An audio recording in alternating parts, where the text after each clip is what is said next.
इससे पहले कि हम शुरू करें, मैं कुछ बातों का खंडन करता हूँ। मैं मुझे लगता है मैंने कुछ प्रकाशन पाया है 2-3 किताबों से। मुझे नहीं लगता कि मैं इस विषय में ज़्यादा जानता हूँ, इसलिए हम देखेंगे कि हम क्या कर सकते हैं। हम पुराने नियम के सर्वेक्षण में हैं। यह दूसरे सत्र का 6वां अध्याय है, रूत की किताब। इसलिए हम देखते हैं, न्यायों की पुस्तक हमें इज़राइल का एक गहरा चित्रण देती है राष्ट्रीय दृष्टिकोण से। रूत हमें किसी व्यक्ति की विश्वास योग्यता और उसके चरित्र की सुंदरता का खास चित्रण देती है।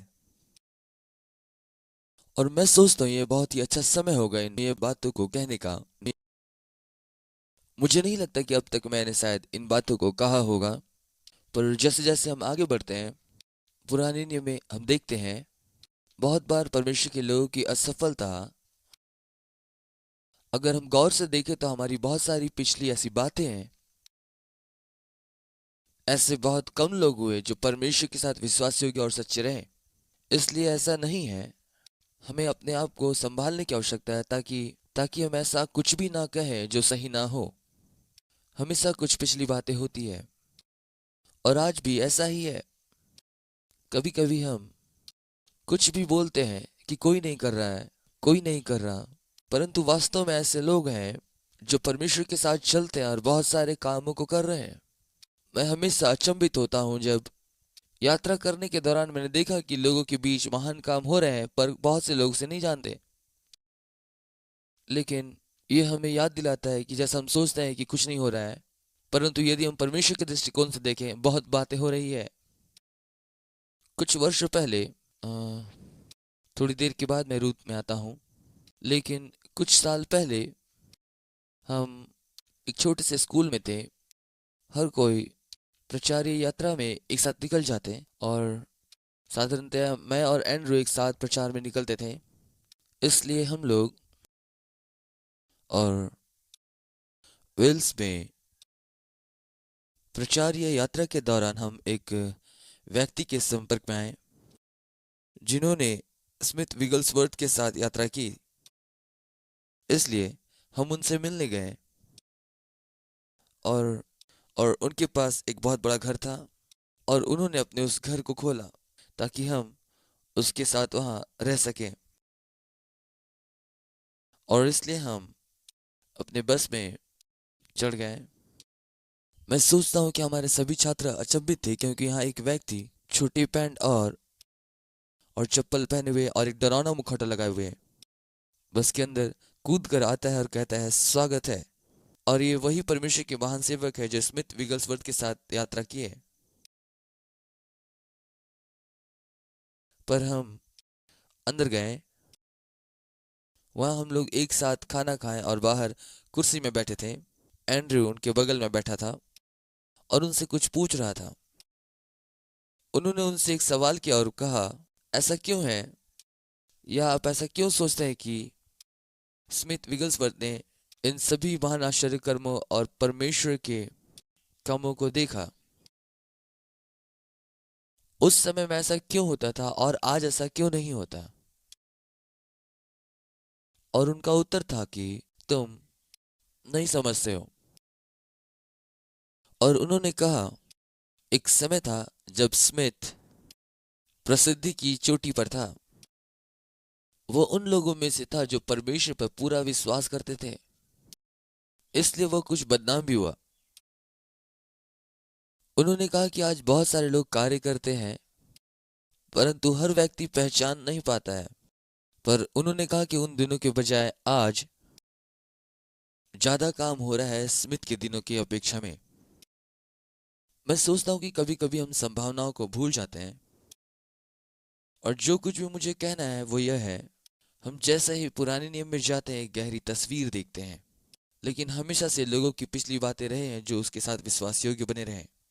और आज आज संसार भर में परमेश्वर ऐसे लोगों के द्वारा महान कार्य कर रहे हैं जिसके बारे में हमने कभी नहीं सुना, परंतु वे कार्य कर रहे हैं। और यह एक अच्छा समाचार है कि परमेश्वर कार्य कर रहे हैं। इसलिए हमारे पास एक तस्वीर है इज़राइल की किसी व्यक्ति के दृष्टिकोण से। ये कहानी शायद बाइबल की सबसे खूबसूरत कहानी है। और ये सच्चाई बहुत ही रोचक है कि इस पुस्तक की अभिनेत्री एक अन्य जाति है जो आज के समय में थोड़ा असामान्य है। और पुस्तक का सबसे अंतिम शब्द हमें अ, मुख्य विषय को सिखाता है जो असल में दाऊद है। और वो यह करता है कि इस पुस्तक का उद्देश्य यह खोजना है कि दाऊद के वंश जैसा कि हम उसके महान राजा बनने के ओर जाते हैं। और इसलिए यह हमें एक गहरी पहुंच देती है उसके वंश की। फिर से एक बार यहूदी परंपरा के अनुसार शमूएल, जिसे इस पुस्तक के लेखक होने का श्रेय दिया जाता है, इस पुस्तक का काल लगभग 10 वर्षों का है। और यह कहा जाता है कि यह समय गिदोन का था, संभवतः जब यह घटना घटित हुई। फिर से एक बार इस ऐतिहासिक पुस्तक का उद्देश्य यह है कि मैं राजा दाऊद के महत्वपूर्ण संबंध के विषय में स्पष्ट करता है। इसलिए जब हम इस पुस्तक को देखते हैं, अध्याय 1, और मैंने कुछ अध्यायों को लिया और उनको एक शीर्षक दिया, जो कुछ भी रूत के साथ हो रहा था। और अध्याय 1 जिसे हम रूत का निर्णय कहते हैं, और जैसे हम आरंभ करते हैं इस पुस्तक को पढ़ना, अ, जिन दिनों में न्यायी लोग न्याय करते थे उन दिनों में देश में अकाल पड़ा। तब यहूदा के बैतलहम का एक व्यक्ति अपने स्त्री और 2 बच्चों को साथ लेकर मोआब देश में परदेसी होकर रहने के लिए चला गया। मैं यहाँ रुकना चाहता हूँ और यहाँ आप ध्यान से देखें कुछ बातों को। उन दिनों में देश में अकाल पड़ा। ठीक है, उस देश में अकाल क्यों था? ठीक है, हम पीछे व्यवस्था विवरण उसके 28वें अध्याय में देखेंगे। हम देख सकते हैं क्योंकि हमने अभी देखा कि उस देश में क्या हो रहा था। और जब हम अध्ययन करते हैं न्यायों की पुस्तक की कि कैसे लोग अन्य देवी देवताओं की ओर फिर गए, वे ना ही परमेश्वर की सेवा कर रहे थे ना उसकी सुन रहे थे। और व्यवस्था विवरण 28 अध्याय कहता है, परंतु यदि तू अपने परमेश्वर यहोवा की बात ना सुने और उसके सारे विधियों और आज्ञाओं को पालने में जो मैं आज तुझे सुनाता हूँ चौकसी ना करे तो ये शाप तुझ पर आ पड़ेंगे। अर्थात शापित हो तो नगर में, शापित हो तो खेत में, शापित हो तेरी टोकरी और तेरी कटौती शापित हो तेरी संतान और तेरी भूमि की उपज और गायों और भेड़ बकरियों के बच्चे। यह अकाल के समान है कि नहीं? महामारी तुम्हें जकड़ लेगी। परमेश्वर तेरी भूमि में धूल और कुटकियों की बारिश करेगा। यह सब कुछ हमें यह बताता है कि यह इसलिए हुआ क्योंकि जो निर्णय और लोगों के कार्य जो इस देश के हैं उनके कारण इस देश में अकाल आया। अब आप में से कितने लोग जानते हैं कि परमेश्वर ने इन्हें विभिन्न देशों में जाने में मना किया था? मोआब एक ऐसा देश था जहां उन्हें नहीं जाना चाहिए था। उन्हें क्या करना चाहिए था? ठीक है, भजन संगीता 37 अध्याय के अनुसार और उसका 3 पद यहाँ कहा गया है, यहोवा पर भरोसा रख और भला कर, देश में बसा रह और सच्चाई में मन लगाए रह।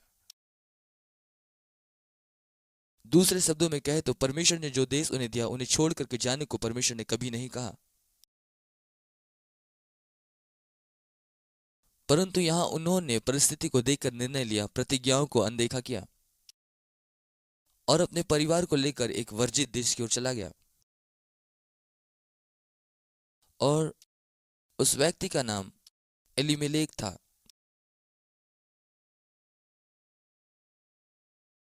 और उसका नाम हमें उसके चरित्र के विषय में कुछ बताता है क्योंकि उसके नाम का अर्थ है मुझ में राज्य आएगा। ये कुछ ऐसा प्रतीत होता है मानो उसके जीवन में कुछ घमंड था। उसकी पत्नी का नाम नाओमी था और उसके नाम का अर्थ है प्यारी सी। यह एक व्यक्ति है जो घमंड से भरा हुआ है, जो सोचता है कि वो कुछ भी निर्णय ले सकता है। दूसरे शब्दों में कहे तो वो जो कुछ कर रहा है अपनी दृष्टि में सही है। इसके बजाय कि वो वहां पर रुके जहां परमेश्वर ने उसे रुकने को कहा, परिस्थितियों को देखकर वो अपने परिवार को लेकर मोआब चला गया। और इस परिवार के लिए थोड़ा और समझने के लिए उसके दोनों पुत्रों के नाम महलोन और किलियोन। और अब शायद इस रीति से आप उसका नाम नहीं बुलाते, फिर भी पर मैं उनके नामों का अर्थ जरूर जानता हूं। महलोन का मतलब होता है बीमारी। क्या यह बच्चे के लिए एक अच्छा नाम है? और किलियोन का मतलब उपयोग होता है।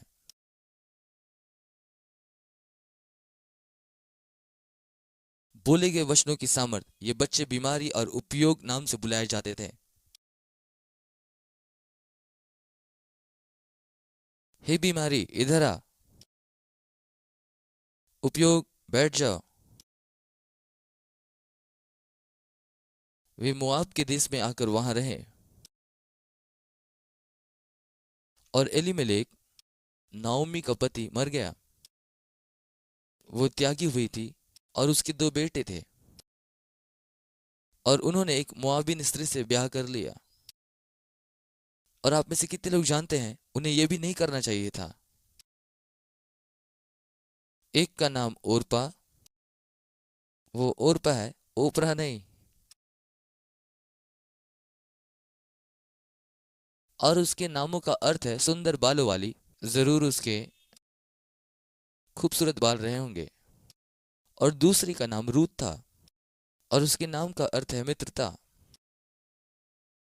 फिर वे वहां कई 10 वर्ष रहे और मृत्यु और उपयोग मर गए।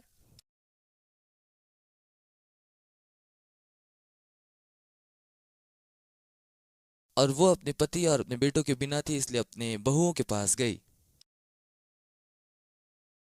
और कहा कि मैं मोआब देश से वापस लौट जाना चाहती हूँ। तब वो मोआब के देश में यह सुनकर कि यहोवा ने अपने लोगों की सुधि ली और उन्हें भोजन दिया है। अब यह बहुत ही दुखद कथन है। मुझे नहीं पता एलीमेलेक और उसके दोनों पुत्रों के साथ क्या होता यदि वो वहां पर होते, पर हम जानते हैं कि जो वहां रहे वे परमेश्वर से आशीष पाए, क्योंकि यह एक अच्छी बात बताता है। जब ये कहा गया, उसने ये सुना था कि कैसे लोग जो वहां घर में रह गए थे उसी सही जगह में, और परमेश्वर ने उन्हें आशीष दी और इसलिए वो वापस जा रही थी। अतः वो अपनी दोनों बहुओं के साथ उस स्थान से जहां वह रहती थी निकली और उन्होंने यहूदा देश जाने का मार्ग लिया। तब नाओमी ने अपने दोनों बहू से कहा कि तुम अपने अपने मायके लौट जाओ, और जैसे तुमने उनसे जो मर गए हैं और मुझसे प्रीति की है वैसे परमेश्वर तुम पर अनुग्रह करे। यहोवा ऐसा करे कि तुम फिर अपने अपने पति के घर पर विश्राम पाओ। तब उसने उन्हें चूमा और जोर जोर से रोने लगी और उससे कहा, निश्चय हम तेरे संग तेरे लोगों के पास चलेंगे। नाओमी ने कहा, हे मेरी बेटियों, तुम लौट जाओ, तुम क्यों मेरे साथ चलोगी? क्या मेरे कोख में और पुत्र हैं जो तुम्हारे पति हो? हे मेरी बेटियों, तुम लौट जाओ, क्योंकि मैं पति करने के लिए बूढ़ी हूं। और यदि मुझे आशा भी होती और मैं कहती, और यदि आज की रात मेरा पति होता और मेरे पुत्र भी होते, तब भी क्या तुम उसके सयाने होने तक आशा लगाए रहती? और अब देख रहे हैं कि यहाँ क्या हो रहा है। एक मानवीय तर्क। हे मेरी बेटियों, तुम्हारे साथ ऐसा ना हो, क्योंकि मेरा दुख तुम्हारे दुख से बड़ा है और परमेश्वर का हाथ मेरे विरुद्ध उठा है। एक और दुखद कथन। आप में से कितने लोग जानते हैं परमेश्वर इन बातों के लिए उत्तरदायी नहीं है, परंतु आज भी हम बार बार ऐसा ही कहते हैं। कुछ भी गलत होने पर परमेश्वर को दोष देना। तब वे फिर से उठी और ओरपा ने अपनी सास को चूमा, पर रूत बनी रही। तब उसने कहा, देख तेरी जेठानी तो अपने लोग और अपने देवता के पास लौट गई है, इसलिए तू अपने जेठानी के पीछे लौट जा। आप विश्वास करें या ना करें, यह बहुत सारे विवाह के अवसर पर बोला जाता है, परंतु इसका विवाह से कोई संबंध नहीं। क्या यह रोचक नहीं? क्या मैं सोचता हूँ कि परमेश्वर अपने लोगों को दंडित करेगा? नहीं, मैं ऐसा नहीं सोचता। पर मैं सोचता हूँ कि यह मजेदार है कि कैसे लोग बाइबल से कुछ भी उठाकर पढ़ लेते हैं और उसके तथ्य को नहीं देखते हैं। ये बहुत अच्छा सुनाई देता है। इसलिए तू मुझसे यह विनती ना कर कि मुझे त्याग दे या छोड़कर लौट जा, क्योंकि जिधर तू जाएगी वहां मैं भी जाऊंगी। और मैं दुल्हा और दुल्हन की ये बोलने का इंतजार कर रहा हूँ, मेरी बात मेरी बात बोले। ये एक मजाक था। जहां तू रहे वहां मैं भी रहूंगी, तेरे लोग मेरे लोग होंगे, तेरा परमेश्वर मेरा परमेश्वर होगा। जहां तू मरेगी वहां मैं भी मरूंगी और वहीं मुझे मिट्टी दी जाएगी। यदि मृत्यु को छोड़ किसी कारण से मैं तुझसे अलग हूं तो यहोवा मुझसे वैसा ही वरन उससे अधिक करे। ठीक है, मैं आपसे कहता हूँ, रूत ने एक निर्णय लिया, और यह निर्णय किस बात पर आधारित था? प्रेम। प्रेम कभी टलता नहीं, इसलिए यह प्रेम का कार्य है। उसने एक निर्णय ली, और इस निर्णय का सबसे मुख्य भाग यह है, वह एक मुआबिन थी, पर वह अब एक निर्णय लेती है कि वह अब नाओमी के ईश्वर को अपने ईश्वर कहेगी। हम इन बातों को कह सकते हैं या नहीं, पर कृपया करके मेरी बातों को समझें। उसने परमेश्वर को ग्रहण करने की एक निर्णय ली। वो कहती है, तेरा परमेश्वर मेरा परमेश्वर हो। इसलिए वो एक मौखिक निर्णय ले रही है कि मोआब के ईश्वर को छोड़ इज़राइल के ईश्वर को ग्रहण करती हूं। मैं आपके परमेश्वर को अपने परमेश्वर के रूप में ग्रहण करती हूं। और 18 पद कहता है कि जब उसने देखा कि वो उसके साथ चलने को स्थिर है, तब उसने उससे और कुछ न कहा और उसको समझाना छोड़ दिया। अतः वो दोनों वहां से चली और बैतलहम पहुंचे, और बैतलहम पहुंचने पर सारे नगर में हलचल मच गई और सारी स्त्रियां कहने लगी, क्या यही नाओमी है? उसने उन लोगों से कहा, मुझे नाओमी ना कहो, मुझे मारा कहो, क्योंकि सर्वशक्तिमान ने मुझे बड़ा दुख दिया है। अब प्रियो, हम यहाँ एक अच्छा सबक सीख सकते हैं। यह दूसरी बार है कि उसने अपनी समस्याओं के लिए परमेश्वर पर दोष लगाई।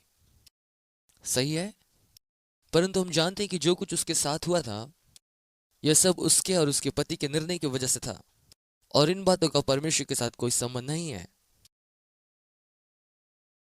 और यहां पर एक बहुत ही अच्छी बात है जो हम इस अध्ययन के दौरान बार बार उसे दोहराएंगे,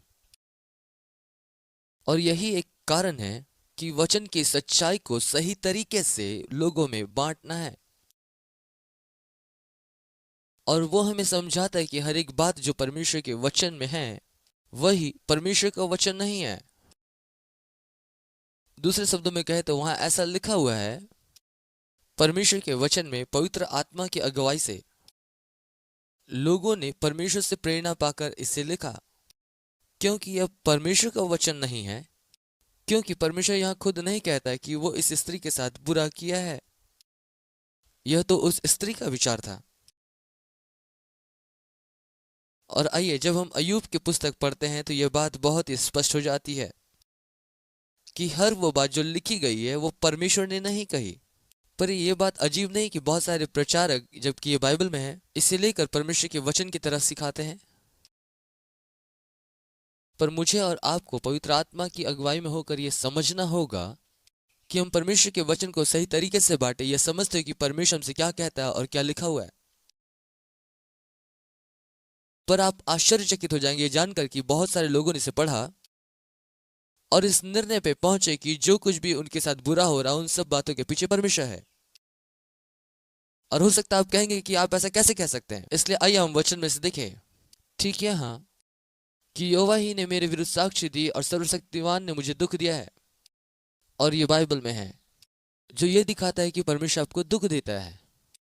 ये दिखाता है कि परमेश्वर ने मेरे विरुद्ध साक्षी दी और सर्वशक्तिमान ने मुझे दुख दिया है। और वे कहते हैं कि बाइबल ऐसा बताती है।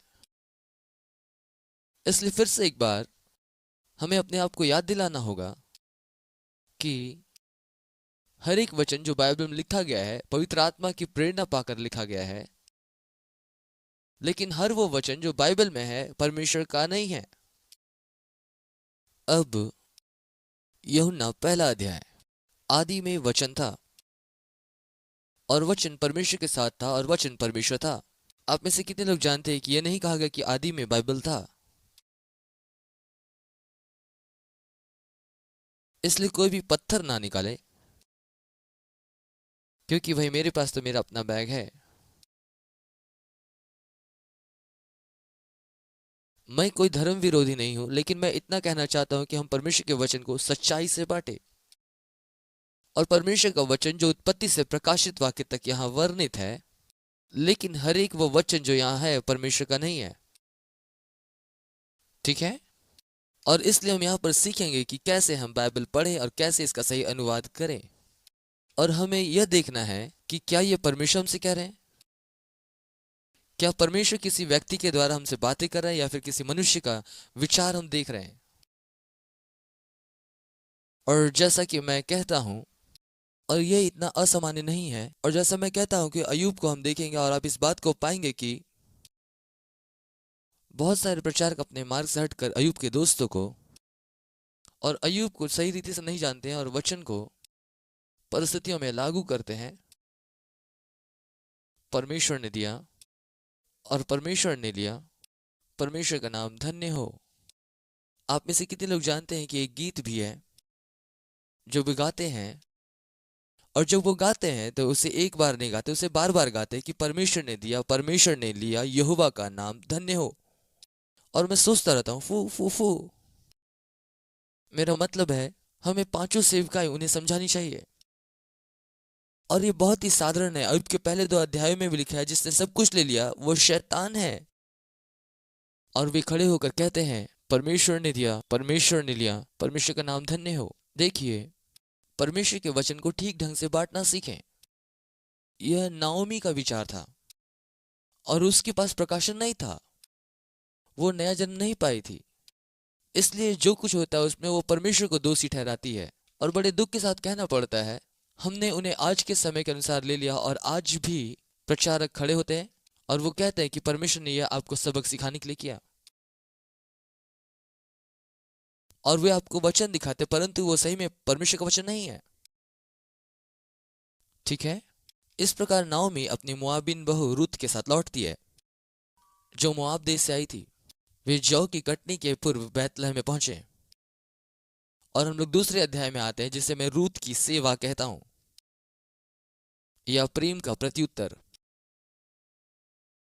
और अब नाओमी के पति एलीमेलेक के कुटुंब में एक धनी व्यक्ति था, और जिसका नाम बोअज था। और रूत मोआबिन ने कहा, नाओमी मुझे किसी खेत में जाने दे, यदि कोई मुझ पर अनुग्रह करे तो मैं उसके पीछे पीछे सीला बिनती जाऊं। और वो कहती है कि चली जा मेरी बेटी। और अब बोअज, और यह बड़ी ही रोचक बात है कि वह राहाब का पुत्र था। क्या आपको याद है? कुछ समय पहले हमने राहाब के विषय में पढ़ा था, जो एक बुरी स्त्री थी जिसने यरीहो में 2 जासूसों की सेवा की। बोअज उसका पुत्र था। बोअज साथ ही साथ यीशु मसीह का प्रतिरूप भी है, छुड़ाने वाला कुटुंबी। और यहां हम इस चित्रण को देखते हैं। और इसलिए वो खेत में जाकर लवने वालों के पीछे बिनने लगी, और संयोग से जिस खेत में वो गई थी, और ये संयोग मात्र ही था, और ये कहने का बहुत ही अच्छा तरीका है कि वो संयोगवश वहां पर गई थी। और जहां वो गई थी वो एलीमेलेक के कुटुंबी बोअज का था। और बोअज और बैतलहम से आकर लवने वालों से कहने लगा, यहोवा तुम्हारे साथ रहे। और वे उससे बोले, यहोवा तुझे आशीष दे। तब बोअज ने अपने सेवक से, जो लवने वाले के ऊपर अधिकारी था, उससे पूछा, वो किसकी कन्या है? जो लवने वालों के ऊपर में अधिकारी ठहराया गया था, वो जवाब देता है कि वह एक मोआबिन स्त्री है जो नाओमी के साथ आई है। उसने कहा था कि मुझे लवने वालों के पीछे पीछे पुलों के बीच बिनने और बालें बटोरने दे, तो आई। तो वह आई और भोर से अब तक यहीं है। केवल थोड़ी देर तक घर में रही थी। तब बोझ ने उससे कहा, हे मेरी बेटी, क्या तू सुनती है? किसी दूसरे के खेत में बिनने को ना जाना, मेरी ही दासियों के संग यहाँ रहना। जिस खेत को वे लवती हो उसी पर तेरा ध्यान बना रहे, और उन्हीं के पीछे पीछे चला करना। क्या मैंने जवानों को आज्ञा नहीं दी कि वो तुझे तंग ना करें? और जब जब तुझे प्यास लगे तो उन बर्तनों के पास जिसे जवान पानी भरते हैं जाकर पिया करना। तब वह भूमि पर झुक कर मुंह के बल गिरी और कहने लगी, क्या कारण है कि तू इस परदेसी पर अनुग्रह किया? पुराने नियम में बहुत से लोग अनुग्रह के बारे नहीं जानते थे। क्या कारण है कि तू मुझ परदेशी पर अनुग्रह करके मेरी सुधि ली है? बोझ ने उसे उत्तर दिया, जो कुछ तू पति के मरने के बाद अपनी सास से किया है, और तू किस प्रकार अपने माता पिता अपनी जन्मभूमि को छोड़ ऐसे लोगों के बीच आई जिसे तू नहीं जानती है, और यह सब मुझे विस्तार के साथ बताया गया है। यहोवा तेरे कार्य का फल दे, और इज़राइल का परमेश्वर जिसके पंखों तले तू शरण लेने आई है तुझे पूरा बदला दे। अब फिर से एक बार यह सिर्फ एक गवाही है इस सच्चाई का कि वो सच्चे जीवित परमेश्वर की ओर फिर गई है, और अब परमेश्वर उसको आशीष दे रहा है जैसा परमेश्वर कर रहे हैं। और वो आगे बढ़ती है और कहती है, तेरा अनुग्रह मुझ पर बना रहे, क्योंकि यद्यपि तेरे दासियों में से किसी के बराबर मैं नहीं हूं, तो भी तूने अपनी दासी के मन में बैठने वाली बातें कहकर मुझे शांति दी है। फिर खाने के समय बोझ ने उससे कहा, यहीं आकर अपनी रोटी खा और अपना कौर सिरके में डुबा। तो वह लवने वालों के पास बैठ गई और उसने उन्हें भुनी हुई बालें दी, और वो खाकर तृप्त हुई, वरन कुछ बचा भी रखा।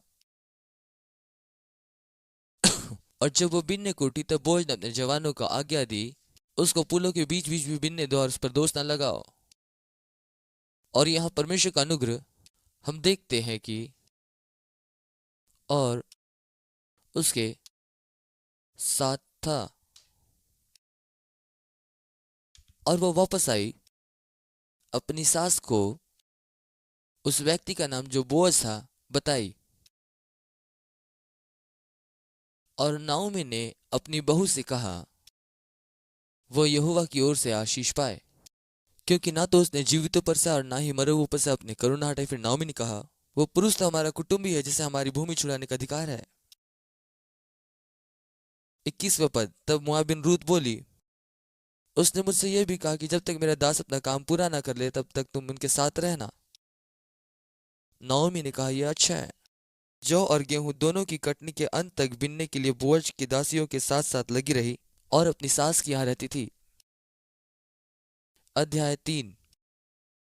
हम इसे रूत का विश्राम कह सकते हैं या प्रेम याचिका।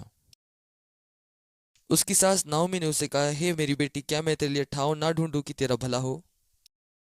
अब जिसकी दासियों के पास तू थी, क्या वह बोअज हमारा कुटुंबी नहीं है? वह तो आज रात खलिहान में जौ फटकेगा। तू स्नान कर और तेल लगा और अच्छे वस्त्र पहनकर खलिहान को जा। परंतु जब तक वो पुरुष खा पी ना चुके तब तक अपने को उस पर प्रकट न करना। जब वो लेट जाए तब तू उसके लेटने के स्थान पर भीतर जाकर उसके पांव उखाड़ के लेट जाना, तब वही तुझे बताएगा क्या करना है। वो उसे कहती है, जो कुछ तू कहती है मैं वो करूंगी, और उसने वैसा ही की। आधी रात को वो पुरुष चौंक पड़ा और आगे की ओर झुक कर क्या पाया कि उसके पांव के पास कोई स्त्री लेटी है। उसने पूछा, तू कौन है? तब वो बोली, मैं तो तेरी दासी रूत हूँ। तू अपनी दासी को अपनी चादर उड़ा दे, क्योंकि तू हमारा भूमि छुड़ाने वाला कुटुंबी है। उसने कहा, हे बेटी, तुझ पर यहोवा की ओर से आशीष हो, क्योंकि तूने अपनी प्रीति पिछली प्रीति से अधिक दिखाई। क्योंकि तू क्या धनी क्या कंगाल किसी जवान के पीछे नहीं लगी। इसलिए मेरी बेटी मत डर, जो कुछ तू कहेगी मैं वो करूंगा, क्योंकि इस नगर के सारे लोग जानते हैं कि तू भली स्त्री है। और सच तो यह है कि मैं छुड़ाने वाला कुटुंबी हूँ। तो भी एक और है जिसे मुझसे पहले छुड़ाने का अधिकार है। आ, अब जानते हैं कि मैं ये सिर्फ पढ़ रहा हूँ, क्योंकि मैं नहीं जानता कि इस पर मैं कैसे टिप्पणी करूँ, क्योंकि ये बहुत ही अच्छी कहानी है। आ, आ, और आइए इसलिए हम अध्याय 3, और यह है रूत का विश्राम, और अध्याय 4 हम इसे रूत का उपहार या प्रेम का उपहार कह सकते हैं। और तब बोअज फाटक के पास जाकर बैठ गया, और जिस छुड़ाने वाले कुटुंबी की चर्चा बोअज ने की थी वह भी आ गया। आ, तब वो नगर के 10 बुजुर्गों को बुला करके उनसे कहा कि यहाँ बैठ जाओ, और वहां पर उनसे कहने लगा, नाओमी जो मोआब देश से लौट आई है, जो हमारे भाई एलीमेलेक की एक टुकड़ा भूमि बेचना चाहती है, इसलिए मैंने सोचा ये बात तुझको जता करके कहूंगा कि तू उसको इन बैठे हुए लोगों के सामने उसको मोल ले। यदि तू उसको छुड़ाना चाहे तो छुड़ा, यदि तू उसे छुड़ाना ना चाहे तो बता दे, क्योंकि तेरे बाद मैं हूं। उसने कहा, मैं उसे छुड़ाऊंगा। फिर बोअज ने कहा, जब तू उस भूमि को नाओमी के हाथ से मोल ले, तब तुझे उसे रूत मोआबिन के हाथ से भी, जो मरे हुए की स्त्री है, इस विचार से मोल लेना पड़ेगा कि मरे हुए का भाग उसके नाम में स्थिर कर दे। तब उस छुड़ाने वाले कुटुंबी ने कहा, मैं इसको छुड़ा नहीं सकता, ऐसा ना हो कि मेरा निज भाग बिगड़ जाए, इसलिए मेरा अधिकार तू ले, क्योंकि मैं उसे छुड़ा नहीं सकता। पुराने समय में इज़राइल में छुड़ाने और बदलने के लिए यह प्रथा थी कि मनुष्य अपनी जूती उतार करके दूसरे को दो, और इज़राइल में प्रमाणित करने के लिए यही एक प्रथा थी। और इसलिए उस छुड़ाने वाले कुटुंबी ने बोझ से यह कहकर कि तू उसे छुड़ा ले, अपनी जूती उतारी। तब बोझ ने वहां के वृद्ध लोगों और सबसे कहा, तुम आज इस बात के साक्षी हो कि जो कुछ एलीमेलेक का और जो कुछ किल्योन और महलोन का था, वह सब मैं नाओमी के हाथ से मोल लेता हूँ, और रूत मोआबिन को भी ब्याह करने के लिए मोल लेता हूँ। मरे हुए का नाम उसके निज भाग पर स्थिर करूँ, कहीं उसका नाम मिट ना जाए उनके भाइयों के बीच से। और आज तुम इस बात के साक्षी हो। और सब ने कहा कि हम इस बात के साक्षी हैं। ये जो स्त्री तेरे घर में आती है, परमेश्वर से इज़राइल की दो उपजाने वाली स्त्री राहेल और लिया के समान करे, और तू एप्राता में वीरता करे, और बैतलहम में तेरा बड़ा नाम हो। और जो संतान इस स्त्री के द्वारा परमेश्वर तुझे दे, इसके कारण तेरा घराना पेरेस का सा हो जाए, जो तमार से यहूदा के द्वारा उत्पन्न हुआ। तब बोअज ने रूत से ब्याह कर लिया, और वो उसकी पत्नी हो गई। और जब वो उसके पास गया, तब यहोवा की दया से उसका गर्भ ठहरा, और उसका एक पुत्र हुआ। तब स्त्रियों ने नाओमी से कहा, यहोवा धन्य है, जिसने तुझे आज छुड़ाने वाले कुटुंबी के बिना नहीं छोड़ा। इज़राइल में इसका बड़ा नाम हो, और ये तेरे जी में जी ले आने वाला और तेरे बुढ़ापे में पालने वाला हो, क्योंकि तेरी बहू जो तुझसे प्रेम रखती है और 7 बेटों से भी तेरे लिए श्रेष्ठ है, उसी का यह बेटा है। फिर नाओमी उस बच्चे को अपने गोद में रखकर उसकी ढाई का काम करने लगी। और उसके पड़ोसी ने यह कहकर कि नाओमी का एक बेटा उत्पन्न हुआ है, लड़के का नाम ओबेद रखा। यिशै के पिता और दाऊद का दादा वही हुआ। पेरेस की वंशावली यह है, अर्थात पेरेस से हेस्रोन, हेस्रोन से राम, और राम से अम्मीनादाब, अम्मीनादाब से नहसोन, और नहसोन से सलमोन, और सलमोन से बोअज, और बोअज से ओबेद, और ओबेद से यिशै, और यिशै से दाऊद उत्पन्न हुआ। फिर से एक बात को हम यहाँ देखते हैं। आ, आ, मूल रूप से एक ऐसी कहानी जिसमें परमेश्वर, जिनके हृदय परमेश्वर की ओर मुड़ गए हैं, और इस कहानी के द्वारा हम परमेश्वर की योजना का पालन होते हुए देख सकते हैं।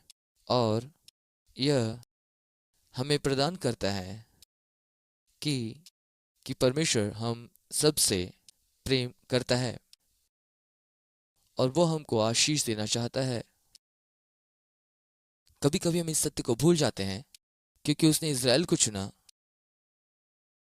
ताकि वो उसकी चुनी हुई प्रजा बन सके। और ऐसा लगता है मानो वो दूसरों के बारे में नहीं सोचता, लेकिन ये कहानी हमें सच्चाई बताती है कि परमेश्वर सभी लोगों की चिंता करता है। यह हमें यूहन्ना 3 अध्याय में लेकर आता है। परमेश्वर ने जगत से ऐसा प्रेम रखा, ऐसा प्रेम रखा कि भले ही उसने इज़राइल को चुना कि वे उसके प्रतिनिधि बने, इसका यह मतलब नहीं कि उसने बाकी लोगों को त्याग दिया है। हमें देखना होगा, परमेश्वर सबका करता है। और आज हमें यह कहना चाहिए कि परमेश्वर ने कलीसिया को चुना है कि वे उसके प्रतिनिधि बने इस पृथ्वी पर। परंतु कलीसिया बुलाती है कि जो भी चाहे आ सकता है। दूसरे शब्दों में, हम एक विशेष संस्था नहीं है के लिए खुला है कि कोई भी इसका सदस्य बन जाए। और इस कहानी में रूथ हमें दिखाती है कि कैसे परमेश्वर सारे जगत के लोगों तक पहुंच रहा था। और जब हम रूथ के समान ही प्रतिक्रिया करते हैं कि वो कहती है, तेरा परमेश्वर मेरा परमेश्वर हो, और बोअज ने उसके समर्पण को देखा जो उसका सच्चे परमेश्वर के प्रति था। और हम देखते हैं जो भी बातें होती है, जैसा कि मैं कह रहा था, ऐतिहासिक महत्व इस पुस्तक का यह है कि यह दाऊद के वंश को बताता है। दाऊद के वंश से ही मुख्यतः प्रभु यीशु मसीह आए। और इसलिए यह एक बहुत महत्वपूर्ण घटना है। इसमें एक मोआबी स्त्री भी जुड़ी है, जो मसीहा को लेकर आया, संसार का उद्धार करता है। और इतना ही मैं रूथ के विषय जानता हूँ। और यहाँ हम अपने क्लास को अंत करेंगे।